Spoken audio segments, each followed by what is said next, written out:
customer pretty heated, and not over its coffee, but its cups, and specifically the new holiday versions that are simply red there, kind of a minimalist look. Starbucks deciding this year to drop the reindeer and the ornaments from these cups, and a former pastor and self-proclaimed social media personality had this to say about it.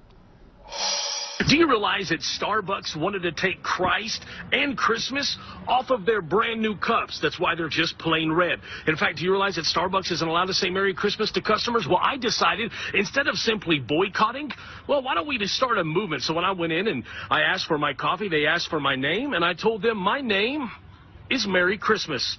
So guess what? Starbucks, I tricked you into putting Merry Christmas on your cup. Joining me now is Merry Christmas, or social media evangelist Josh Feuerstein. And also we have Pete Dominick. He's a political talk show host for Sirius XM Radio. Okay, so we see that clip that you have done, Joshua, in front of the Starbucks. Explain in full, though, why this year's red cup is making you so angry. Well, I think it's much more than just a cup. I think it's the overall narrative, and I think that the cup is very symbolic and parabolic in that it parallels a society that is essentially trying to remove Christmas from Christmas. I mean, think about it. Think about the fact that South Park Mall has required that they take down their Christmas tree this year so that it doesn't offend anybody. To think about the fact that there's cities that are banning nativity scenes in front of churches because they don't want it to be offensive. And so I'm simply saying is this: as a capitalistic society, we have the ability to send messages to corporations, to send messages to different individuals that while here in America, 73% of people identify themselves as Christian. We're founded on Judeo-Christian principles, and I think that the silent majority is sick and tired of consistently being bullied to be quiet about our beliefs and essentially trying to remove Christ out of Christmas and Christmas out of society.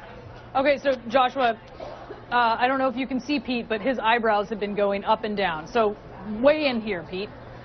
Well, listen, first of all, it's always fun to listen to someone who calls himself a Christ follower tout the benefits of capitalism. But, you know, this guy is what I call an entrepreneurial bigot, Brianna. I mean, he's known before this. He's known for wanting to take up arms against gay people. He's known for trying to debunk evolution. He makes some money on the side as a Chaz Bono impersonator, which is ironic on its own. But the idea that he's going to try to get people at Starbucks to say Merry Christmas, he's only going to get people to go to Starbucks more and buy more coffee. Starbucks isn't going to change their policy, a policy that has not changed. They've never had anything on their cups that he's saying they're taking up. But if he were really a great Christian, he'd go into Starbucks, and there's a lot of homeless people here in New York that use Starbucks for a bathroom, a shower. So maybe what he should do to get the same exact outcome is maybe buy a pastry or sandwich for a homeless person and then wish them a Merry Christmas, and he gets the benefits of that with all that hatred and bigotry and cynical self-promotion. That's all this is, and I'm here to be the needle to pop that balloon. Can you hear that, Joshua? Can you respond to that? Well, unfortunately, I don't think that Pete's audio is put into my... That's a shame.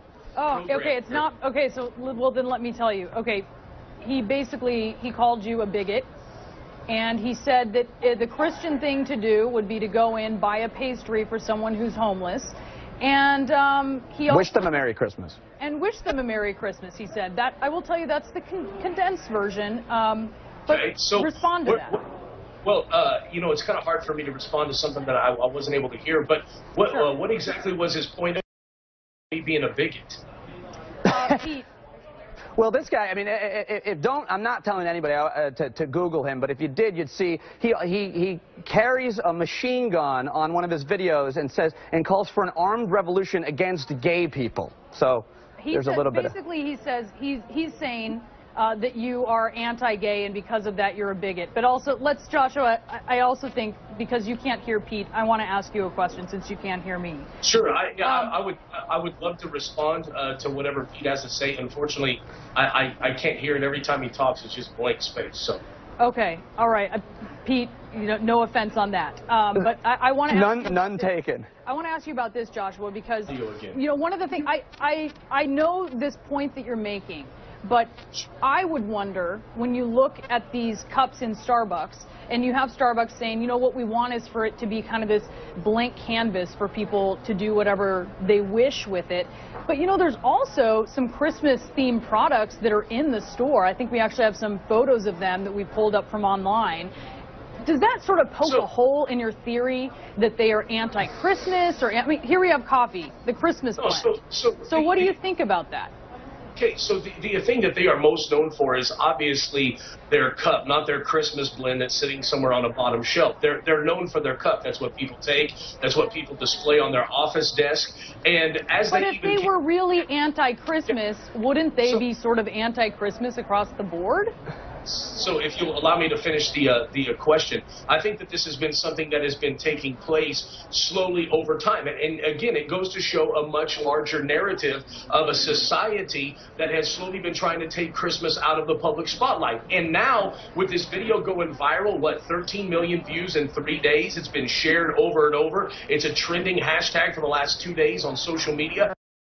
I think that what we tapped into here is that there is a large demographic of Christian Americans that are saying we're fed up with being politically correct and it's time to just be correct. I mean, look, if this was not a Judeo-Christian society, then why did Obama have to pretend to be one in order to get elected? Oh, there it is. There it is. That's what I'm talking about, Brianna. He doesn't even have to hear me. Okay, John, there it is. I have to... We invited him on. There it is. Obama pretend to be a Christian. Good luck there, buddy. Okay, good luck. I do have He's got a Chaz Bono impersonating. Sorry. Okay, hold on just a moment because we're having audio issues. I'm going to button this up before we go. I do have to fact check you, Joshua, because the president is a Christian. But I will tell you, I know that you've touched a nerve, and we certainly appreciate you being on. I'm sorry about the audio problems. I wish we could have a wider discussion here, but I'm going to leave it there. Pete, Joshua, thank you guys.